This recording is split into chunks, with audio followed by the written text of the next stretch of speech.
Sir லலிதாவை கைப்பிடித்து இழுத்து கொண்டு போனாள். யாரும் இல்லாத மாடிப்படி அருகில் நின்று, ஏன் ஒத்துக்க மாட்டீங்க? இவள் குடும்ப விஷயத்தை அனைவர் முன்னிலும் பேச முடியாது இல்லையா? லலிதா, உங்கள் வேலை முடிஞ்சதும் என்னை அனாதையா விட்டுட்டா? சார், அப்படி விடமாட்டோம். நானே உங்களை பக்கத்திலிருந்து பார்த்துக்கொள்கிறேன். என்னோட குழந்தையை காப்பாத்துங்க என்று மண்டியிட்டு வேண்டினார். லலிதா, அப்படியெல்லாம் உன்னை நம்ப முடியாது. சார், நீங்கள் ஒத்துக்கிட்டு தானே வந்தீங்க, அதனால தானே அவர் உங்கள் ஆஃபீஸில் வேலை செஞ்சுட்டு இருக்காரு. லலிதா, ஆமாம், நான் இல்லைன்னு சொல்லலை. ஆனால் இப்போது என்னால் முடியாது. சார், நீங்கள் செய்கிறது நம்பிக்கை துரோகம். லலிதா, அவனை விட நான் கம்மியாக தான் பண்ணுறேன். என்னை ஒதுக்கிட்டு உன் பின்னால் வந்தானே, அது நம்பிக்கை துரோகம் இல்லையா? சார், ஏன் இப்படி மாற்றி மாற்றி பேசுகிறீங்க? அவர் நீங்கள் சொன்னதுக்கு மறுப்பு பேசாமல் செய்கிறாரு இல்லை? நீங்கள் மட்டும் ஏன் இப்படி பண்ணுறீங்க? உங்களுக்கு மனசாட்சியே இல்லையா? லலிதா எதுவும் பேசவில்லை. சார், இதுக்கு மேலே என்னால் பேச முடியாது, இருங்க, நான் அவருக்கு ஃபோன் பண்ணுறேன் என்று படிகளில் முன்னால் 2 படி இறங்கி ஃபோன் எடுத்து அஜயை அழைக்க முயற்சித்த வினாடி ஃபோனை தட்டிவிட்டு தடுமாறி லலிதா படிகளில் உருண்டு கடைசி படியில் விழுந்து அடங்கினாள். டாக்டர் என்று கத்தினாள் சாருலதா. டாக்டர்கள் அனைவரும் அவசர சிகிச்சைக்கு விரைந்து சிறிது நேரத்தில் முழுவதும் போர்த்திய லலிதா உடலை வெளியே தள்ளினர். சாருவுக்கு என்ன நடந்தது என்று யோசிக்கும் முன்னர் எல்லாம் நடந்து முடிந்தது. அடுத்த 20 நிமிடங்களில் போலீஸ் வந்து சாருவை அழைத்து சென்றது. இது எல்லாவற்றுக்கும் காரணமான நந்தினி அவளுடைய வார்டில் அவள் உட்கார்ந்து சிரித்து கொண்டிருந்தாள். லலிதா ரிசல்ட் மேட்ச் ஆச்சுன்னதும் நந்தினிக்கு பேரடியாக இருந்தது. அஜய் அவன் அம்மாவை வைத்து இந்த ஆப்ரேஷன் செய்துவிட்டால் அவளுக்கு கடவுள் கொடுத்த கடைசி சந்தர்ப்பம் வீணாக போயிடும்.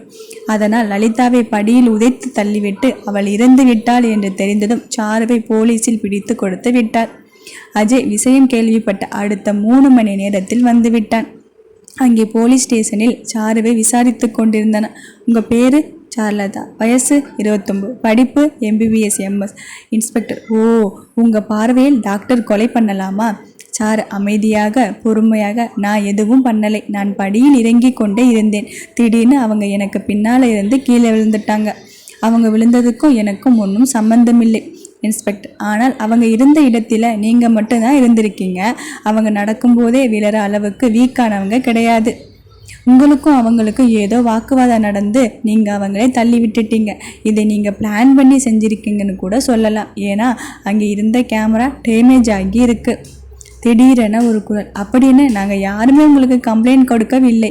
எதை வச்சு என்னோட மனைவியை இங்கே இன்வெஸ்டிகேட் பண்ணிக்கிட்டு இருக்கீங்கன்னு தெரிஞ்சுக்கலாமா?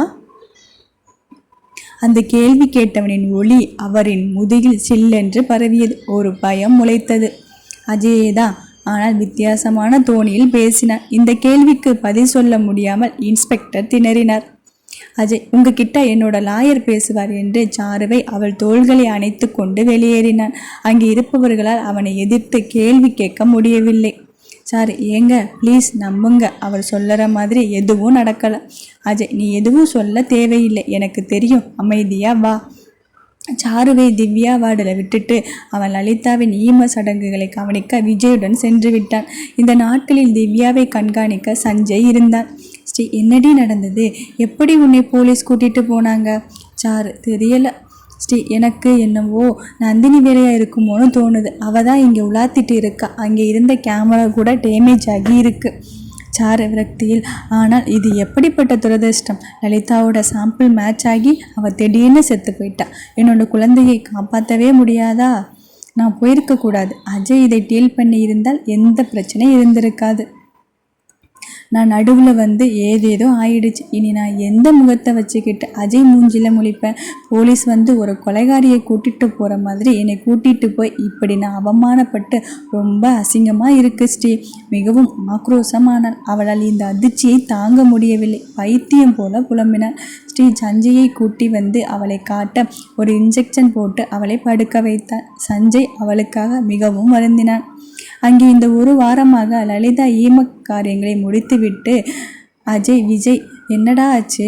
நம்ம குடும்பத்துக்கு திடீர்னு அப்பா இறந்துட்டாரு, 1 மாதத்துக்குள்ளே அம்மாவும் இறந்துட்டாங்க. ஏன் இப்படி நடக்குது? அஜய், நீயும் என்னால் தான் எல்லா பிரச்சனையும் நினைக்கிறியா? விஜய், நீ எப்படி காரணமாக இருப்ப? சரி, இப்போ இந்த குடும்பத்துக்கு மறுபடியும் வந்துடு. நம்ம 2 பேரும் கூட பிறந்தவங்க, சேர்ந்து உன்னோட குடும்பமும் என்னோட குடும்பமும் சேர்ந்து இருக்கலாம். அஜய் எப்படி மறுப்பான்? சரி விஜய், அப்பா சொன்ன மாதிரி இந்த சொத்தும் 2 பேருக்கும் பொது. அஜய், சொத்தை பற்றி பேசுகிற நேரமா இது? முதல்ல திவ்யா ஆப்ரேஷன் பற்றி பார்க்கணும். விஜய், இப்போ திவ்யாவுக்கு சரியான நேரம். இந்த டைமில் ஆப்ரேஷன் பண்ணிட்டா சக்ஸஸ் தான். விஜய், நான் அந்த நந்தினி கிட்ட பேசுகிறேன். ஆனால் இந்த விஷயத்தில் என்ன ஆனாலும் நீ லதா கிட்ட ஏதும் சொல்லக்கூடாது. அவளுக்கு தெரிஞ்சால் அவள் காலையும் போய் விடுவா. விஜய், டே ஒன்றும் பிரச்சனை பண்ணிக்காதேடா. அஜய் ஒரு விரக்தி சிரிப்பு சிரித்துவிட்டு, பிரச்சனை தான், என்ன வேணும்னாலும் நடக்கும். ஆனால் எந்த நேரத்துலையும் லதாவை விட்டுடாதேடா. அவளை தப்பாக நினைக்காத, அவளுக்கு சப்போர்ட் பண்ணு. நான் இல்லைன்னா சொத்து அவளுக்கு பிரித்து கொடுத்துட்டு 2 குழந்தைகளை வச்சுட்டு அவளுக்கு ஒன்றும் தெரியாதடா. ஜெய், டே நீ சொல்கிறத பார்த்தா உன்னை அவள் கொன்னுடுவாளா? அது அவளுக்கு என் மேலே அவ்வளவு வெறுப்பு இருக்குது. நான் செத்தாதான் ஆப்ரேஷன் பண்ணிப்பேன்னு கூட சொல்லுவா. விஜய், டே அப்புறம் எதுக்கு நீ இந்த முயற்சி பண்ணுற? வேண்டாம், விட்டுடு, வேறு மேட்ச் பார்க்கலாம். அதுக்குள்ளே திவ்யாவுக்கு ஏதோ ஆயிடுச்சுன்னா 3 பேரோட உயிர் சம்மந்தப்பட்டு இருக்குது. லதா அவள் வயத்தில் இருக்கிற குழந்தை, அப்புறம் திவ்யா. குடும்பத்தில் எல்லாரையும் விட்டுட்டு நான் மட்டும் உயிரோடு இருந்து என்ன பண்ண போகிறேன்? விஜயின் புருவம் வளைந்தது. ரொம்ப கஷ்டம். ஆனால் நீ என்ன பண்ணினாலும் என்கிட்ட சொல்லிடு.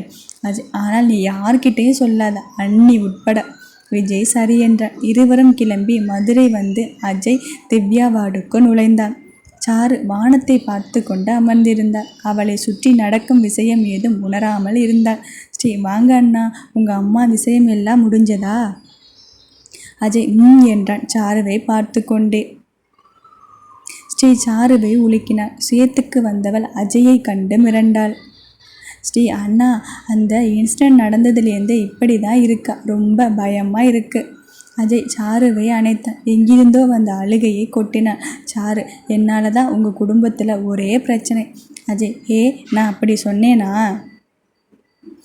ஸ்ரீ, நான் லதாவை கொஞ்சம் வெளியே கூட்டிகிட்டு போயிட்டு வந்துடுறேன். அவளை அழைத்து கொண்டு வெளியே கொஞ்ச நேரம் அவள் கைப்பிடித்து கொண்டு நடந்தான். அந்த தொடுதல் கூட ஒருவர் அரவணைப்பில் ஒருவர் இருப்பது போல இருந்தது. லதா, ஒருவேளை நம்மளால் திவ்யாவை காப்பாற்ற முடியலைன்னா என்ன பண்ணுறது? சாரு அவனை குழப்பமாக பார்த்தாள். கிடைச்ச ஒரே மேட்ச், செத்து போயிட்டாங்க. எல்லாம் அவளால் என்று நினைத்து கொண்டிருந்தவள் குற்ற உணர்ச்சி அதிகமானது. பெற்ற குழந்தையை பாதுகாக்க முடியவில்லை என்ற எண்ணம் வளர்ந்தது. சார், நானும் அவள் கூடவே செத்து போயிடுவேன். அஜய் எதிர்பார்த்தது தான். ஆனாலும் இப்போ அவள் வாயிலிருந்து வரும்போது ரொம்ப அதிர்ச்சியாக இருந்தது. சாரு, குழந்தையை காப்பாற்ற முடியாதா? அஜய், லதா, நான் உனக்கு ப்ராமிஸ் பண்ணுறேன், திவ்யா குட்டிக்கு ஒன்றும் ஆகாது, நான் உயிரோடு இருக்கும் வரை என்றதும் அமைதியானால். அவளுக்கும் அவனை நம்புவது தவிர வேறு எந்த வழியும் இல்லை. இருவரும் கைகோர்த்து நடந்தனர். இந்த பாதை நீண்டு கொண்டே போகக்கூடாதா? இப்படியே கைகோர்த்து நடந்து கொண்டே இருக்கக்கூடாதா? அந்த முடிவில்லா பயணத்தை மனம் இயங்கியது. இருள் சூழ துவங்கியது. இவர்கள் நடைபழகுவதை ஒரு ஜோடி தீய கண்கள் பார்த்து கொண்டிருந்தது. அஜய் அவளை வார்டுக்கு கூட்டி வந்து, நீ கவலைப்படாமல் போய் ரெஸ்ட் எடு, நான் குழந்தையை பார்த்துக்கிறேன். ஸ்ரீ, நீ கூட்டிட்டு போ. அவள் வேறு எதுவும் பேசவில்லை. அமைதியாக கிளம்பினாள். ஸ்ரீயிடம் அவருக்கு என் மேலே ரொம்ப கோபம் போல இருக்கு. நான் எப்போ என்ன பண்ணினாலும் தப்பாகவே ஆயிடுது. ஸ்ரீ, நீ இப்படி நடந்துக்கிட்டு உன்னோட வயிற்றில் இருக்கிற குழந்தையை கஷ்டப்படுத்தாதே. எல்லாம் அண்ணா பார்த்துப்பார், நீ பயப்படாமல் இரு. சாரு, சரி, ஏனோ தானோ என்று சாப்பிட்டு விட்டு படுத்தாள். தூங்க முடியாமல் அப்படி இப்படி திரும்பி கொண்டிருந்தாள். இங்கே அஜய் திவ்யா வார்டில் நர்ஸ் வைத்து விட்டு நந்தினி வார்டுக்கு சென்றான். நந்தினி, எதுக்கு என்னை தேடி வந்திருக்கீங்க? அஜய், ஒரு விஷயம் தெரிஞ்சுக்க தான். லதா தான் அம்மாவை தள்ளிவிட்டால்னு போலீஸுக்கு தகவல் கொடுத்தது யாரு? நந்தினிக்கு முதலில் ரொம்ப அதிர்ச்சியாக இருந்தாலும் அதை அடக்கி கொண்டு, என்ன செய்ய, அவங்களை கொஞ்ச நாளாக என்னோட மாமியாராக நினச்சிட்டு இருந்தேன்.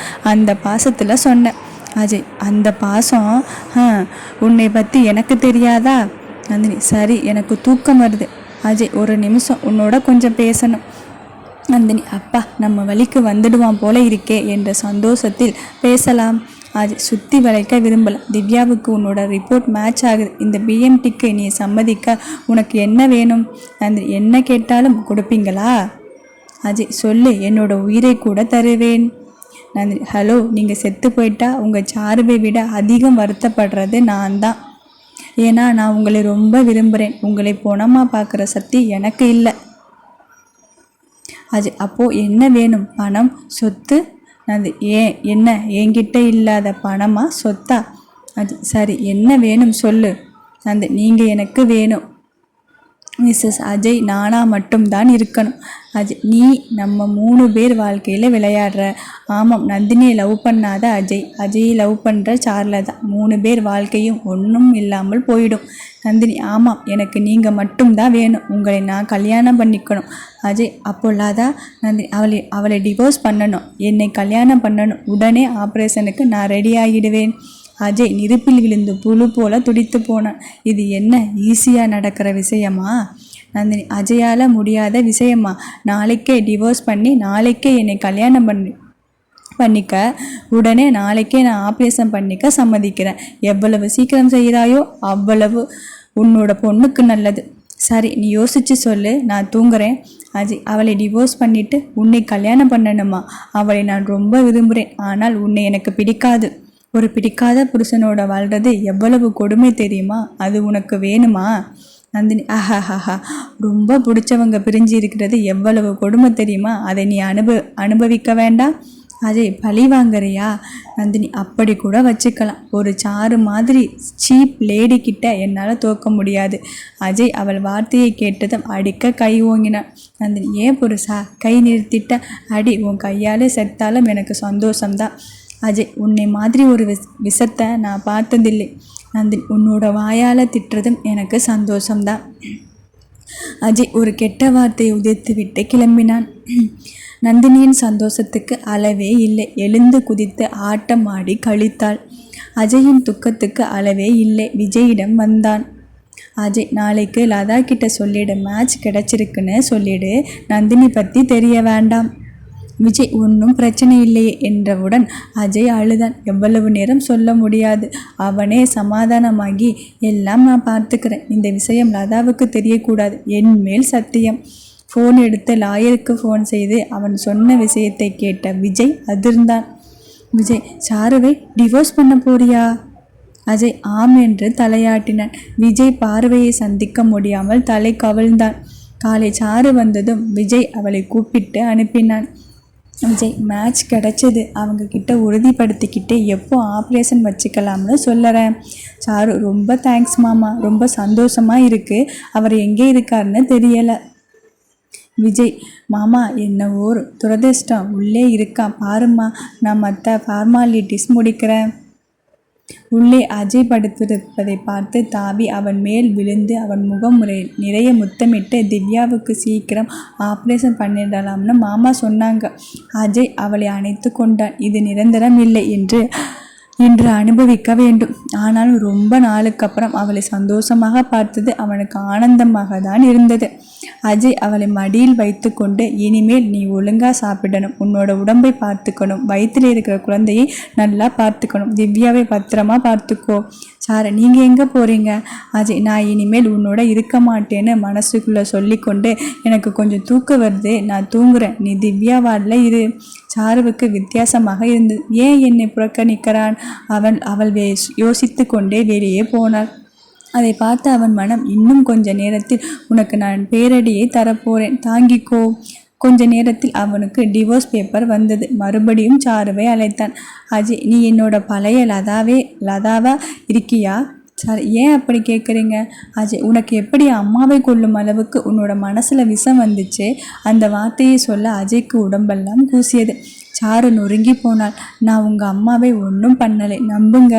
அஜய் உன்னை நம்பணும்னு தான் மனசு சொல்லுது, ஆனால் இன்னொரு பக்கம் உன்னை ஏற்றுக்க மாட்டேங்குது என்று அவன் பார்வையை விலக்கி கொண்டான். சார் ஏங்க உங்களுக்கு என்னை பார்க்க பிடிக்கலையா? அஜய் உண்மை என்னவோ அதுதான். சார் வேணும்னா நம்ம கொஞ்ச நாள் பிரிஞ்சு இருக்கலாம், உங்களுக்கு மனசு சரியான அப்புறம் நான் தப்பு பண்ணலைன்னு நம்பும்போது வாங்க, உங்களுக்காக நான் காத்திருக்கேன். எனக்கே ரொம்ப குற்ற உணர்ச்சியாக இருக்குது. நான் இன்னும் தப்பு பண்ணிட்டதாக தான் நினச்சிட்டு இருக்கேன். ஆனால் நான் கொலை பண்ணுற அளவுக்கு என்னோடய மனசு இல்லைங்க. ஏற்கனவே லூசு மாதிரி உளறிட்டு இருக்காள். அஜயை விட்டு தள்ளி இருக்கேன்னு சொன்னது தப்பான முடிவு இல்லையா? அஜய் உன்னோட மனசரிய சொல்லு, நீ அவங்களை கொல்லணும்னு நினச்சிருக்கியா இல்லையா? சார் ஆமாம் நினச்சேன். குழந்தையை கடத்தி வச்சு ஸ்ரீகிட்ட தப்பாக நடந்துக்கும் போது நினச்சேன், ஆனால் நான் கொல்லலைங்க. அஜய், போதும். நீ என்னை பெத்தவழி கொல்லணும்னு நினச்ச.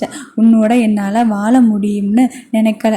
எப்பேற்பட்ட வார்த்தை! அவளுக்கு மனதை கிழிக்க கத்தி தேவையில்லை. அவன் வார்த்தையே போதும். சாரு, ப்ளீஸ் வேண்டாங்க, என்னை விட்டுடாதீங்க, விட்டுட்டு போயிடாதீங்க. நான் தப்பு பண்ணிட்டதா நினச்சிங்கன்னா என்னை மன்னிச்சிடுங்க. அவன் காலில் விழுந்து கதறினாள். அவன் தன்னுடைய மனதை கல்லாக்கி கொண்டு டாக்குமெண்ட் நீட்டினான். தன்னுடைய சொத்தில் 2/3 பங்கு அவர்களுக்கு எழுதி இருந்தான். அதை பார்த்தவளுக்கு யாரோ தன்னுடைய இதயத்தை கிழிப்பது போல ஒரு உணர்வு. சாரு, முடிவே பண்ணிட்டீங்களா? என்னை கல்யாணம் பண்ணிக்கிறதும் என்கிட்ட சொல்லலை, டிவோர்ஸ் பண்ணுறதும் என்கிட்ட சொல்லலை. சரி, எப்பவும் உங்கள் முடிவுக்கு நான் மறுப்பு சொன்னது இல்லை. திவ்யாவுக்கு ஆப்ரேஷன் முடிகிற வரைக்குமாவது வெயிட் பண்ணுங்க. அவள் கண்களில் கண்ணீர் ஓடிக்கொண்டிருந்தது. அஜய், நான் எப்போவுமே திவ்யாவுக்கு அப்பா. It is not make difference.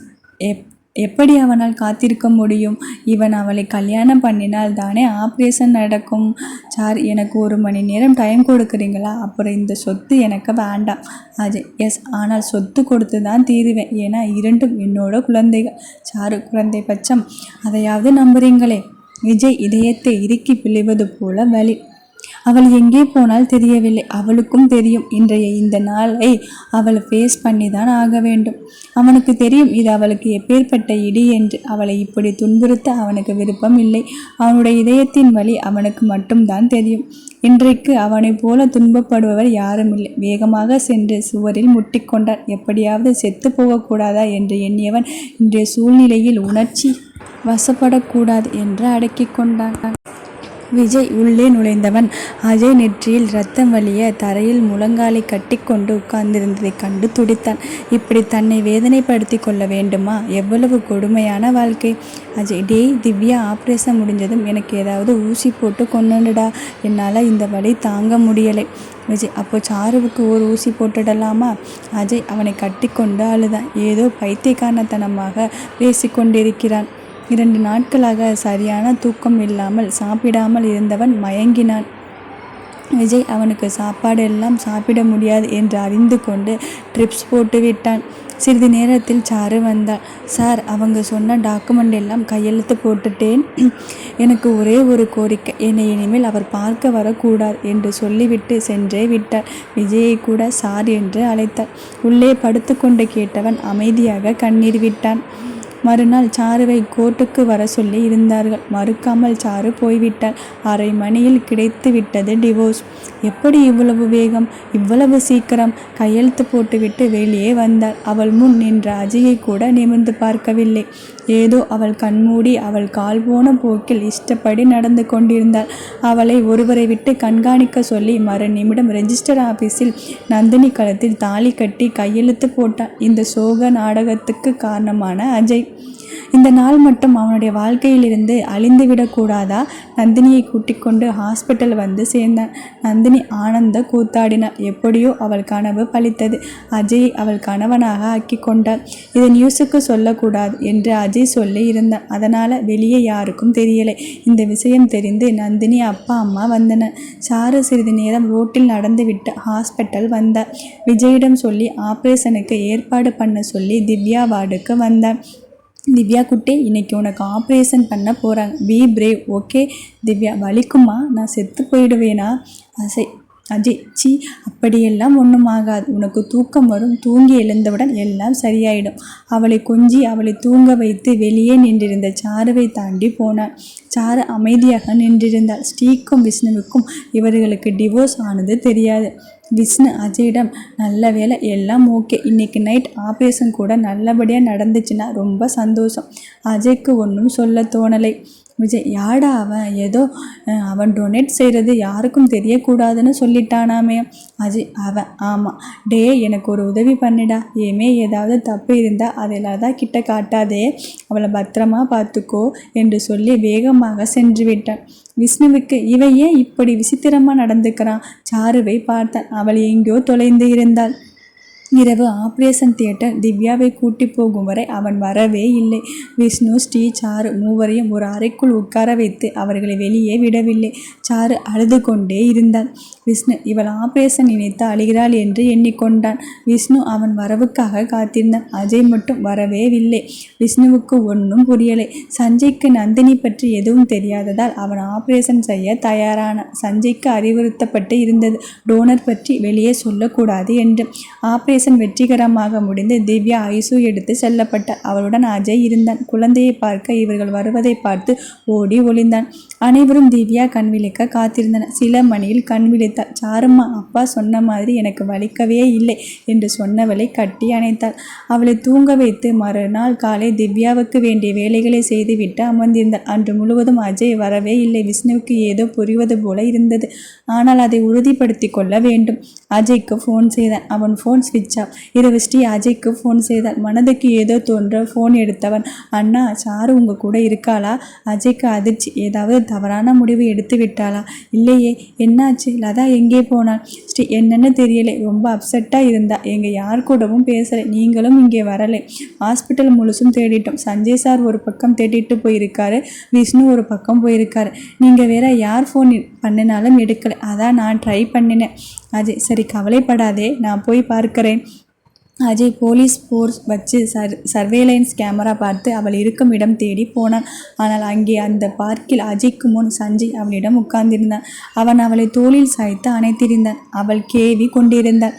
Sanjay, நீ முழுசாக அழுது முடி. அழுகையை கண்ட்ரோல் பண்ணி உன்னோட மனசை பாரமாக்கிக்காதே என்று சொல்லி கொண்டிருந்தான். தன்னுடைய மனைவியை இன்னொருவன் சமாதானப்படுத்தி கொண்டிருப்பதை தான் இனி இவனோட வாழ்க்கையில் இது போல எவ்வளவு பார்க்கணுமோ. இவன் எடுத்த முடிவு தவறானது. ஃபோன் செய்து, ஸ்ரீ அவ எங்கே இருக்கான்னு பார்த்துட்டேன், அவ சேஃப், நீ கவலைப்படாதே சொன்னவன் அங்கேயே அவர்களை பார்த்து கொண்டு உட்கார்ந்து விட்டான். சஞ்சய் மடியில் சாய்ந்து கொண்டு தேம்பிக் கொண்டிருந்தவள் அப்படியே தூங்கி போனாள். அவளை தூக்கி கொண்டு தன்னோட காரில் முன் இருக்கையில் வைத்து இருக்கையை சாய்த்து படுக்க வைத்தவன் வெளியே காருக்கு முன்னாடி ரோட்டில் உட்கார்ந்து அழுதான். இவனுடைய செயல் அஜய்க்கு விளங்கவில்லை. அவன் கார் விட்டு இறங்கி சஞ்சய் அருகே வந்து நின்றான். ஸ்ட்ரீட் லைட் வெளிச்சத்தில் அவனை பார்த்தவன் எங்கிருந்து அவ்வளவு கோபம் வந்ததோ தன்னுடைய கையை பலமாக அஜய் முகத்தில் இடி போல இறக்கினான். சாரு தூங்குவதை பார்த்து அவளுக்கு தொந்தரவு பண்ணக்கூடாது என்று நினைத்து சஞ்சய் அஜயை இழுத்து கொண்டு அவள் பார்வையில் மறைந்து அஜயை கீழே தள்ளிவிட்டு அவன் மேல் அமர்ந்து முகத்தில் 2 குத்து விட்டான். அவன் கையை முறுக்கி அவளை புரட்டி போட்டு முதுகில் மிதித்தான். ரொம்ப இதமாக சத்தமில்லாமல் வாங்கி கொண்டு இருந்தான். யாராவது தன்னை சாகும் அளவுக்கு அடிக்க மாட்டாங்களா என்று ஏங்கிய அஜய் அடி வாங்கி கொண்டே இருப்பதை பார்த்து சஞ்சய், உனக்கு என்ன பைத்தியமா? எதுக்குடா இவளை டிவோர்ஸ் பண்ணினா? அப்போ டிவோர்ஸ் பண்ணினதை இவன்கிட்ட சொல்லிட்டா. அஜய், என்ன லவ் பண்ணுறியா? சஞ்சய், சி, கேவலமாக நினைக்காத. அவள் அப்படி இல்லை. தன்னால் தான் அவளை இவன் டிவோர்ஸ் செய்தானோ என்ற பயம். அஜய், என்னோட லதாவை பற்றி எனக்கு தெரியாதா? அவள் அப்படி இல்லைன்னு எனக்கு நல்லா தெரியும். நான் உன்னை கேட்டேன். சஞ்சய் தலை கவிழ்ந்தான். அஜய், உன்னோட பார்வை நடவடிக்கை எல்லாம் பார்த்ததும் எனக்கு தெரிஞ்சு போச்சு. ஒன்று சொல்லட்டுமா? நீ ட்ரை பண்ணு. உனக்கு வாய்ப்பு கிடைச்சா யூ சரி சார். அவள் ரொம்ப நல்லவ. அவளை மாதிரி ஒரு பார்ட்னர் கிடைக்கிறது ஒரு வரம். அவள் எங்கே இருந்தாலும் சந்தோஷமாக இருக்கணும். ஆல் தி பெஸ்ட் சொல்லி அடி வாங்கியதில் தள்ளாடி கொண்டு கண்ணீருடன் சென்று விட்டான். சஞ்சய் அவனை பார்த்து அதிசயித்து கொண்டிருந்தான். என்னாச்சு இவனுக்கு? யார்கிட்ட கேட்டால் தெரியும்? மறுநாள் காலை சாரு விஜயிடம், சார், நான் சஞ்சய் சார் ஹாஸ்பிட்டலுக்கு குழந்தையை கூட்டிகிட்டு போகிறேன். விஜய் சரி என்றான். எல்லாம் அவ்வளவுதானா? இவளும் நானும் உறவினர் இல்லையா? இவள் குழந்தையை கூட்டிகிட்டு போகிறேன்னு சொல்லறா? சஞ்சய் கூட நின்றான். நீ வந்து அப்பப்போ பார்த்துக்கோ, நாங்கள் கிளம்புறோம். எல்லா ஃபார்மாலிட்டியும் முடிஞ்சு கிளம்பும்போது. ஸ்ரீ, என்ன நடக்குது இங்கே? எனக்கு ஒன்றும் புரியலை. அண்ணனை வேற காணோம். சார், அவர் வரமாட்டார். எனக்கும் அவருக்கும் டிவோர்ஸ் ஆயிடுச்சு. விஷ்ணுவும் ஸ்ரீயும் கிட்டத்தட்ட அதிர்ச்சியில் உறைந்து போனார்கள். இந்த 2 நண்பர்களுக்கு தெரியாமல் இவர்கள் வாழ்க்கையை முடித்து கொண்டார்கள். விஷ்ணு மட்டும் தீவிரமாக நம்பினான். கண்டிப்பாக அஜய் அப்படி செய்ய மாட்டான். ஏனென்றால் அவன் அவளை அவ்வளவு காதலிக்கிறான். ஸ்ரீ, சாரு விளையாடாதே. சாரு பேப்பர்ஸ் எடுத்து அவளிடம் கொடுத்தான். எப்படி ஒரே நாளில் இது நடந்தது? விஷ்ணு வாங்கி பார்த்தான். என்ன காரணம்? சார், என்னை டிவோர்ஸ் பண்ணணும்னு நினச்சது மட்டும்தான் காரணம். வேற ஒன்றும் வேலிட் ரீசன் இல்லை. ஏதேதோ சொன்னார். ஆனால் உண்மையான காரணம் அவருக்கு மட்டும்தான் தெரியும். ஸ்ரீ, நீ ஒன்றும் சொல்லலையா? சார் 2 விரலை காட்டி ஏதாவது ஒன்று தொடு என்று சொல்லியிருந்தால் பரவாயில்லை. ஒரு விரலை காட்டி உனக்கு இது மட்டும்தான் ஒரே வழி என்று சொன்னவரிடம் நான் என்ன சொல்ல முடியும்? ஸ்ரீ, இப்போ என்ன செய்ய போற? சார், எனக்கு தனியாக வாழறது புதுசு இல்லையே. என்ன, இது ஒரு ஆடிஷன் என்று தன் வயிற்றை காட்டி சொன்னான். நாங்கள் சேர்ந்து வாழ முடியாதுன்னு விதி, அதை யாராலையும் மாற்ற முடியாது. இதை அந்த பக்கம் இருந்த வார்டிலிருந்து கேட்டுக்கொண்டிருந்த அஜய் தரையில் உட்கார்ந்து குலுங்கினான். பூமி பிளந்து அவனை உள்ளே வாங்கிக் கொள்வது போல் இருந்தது.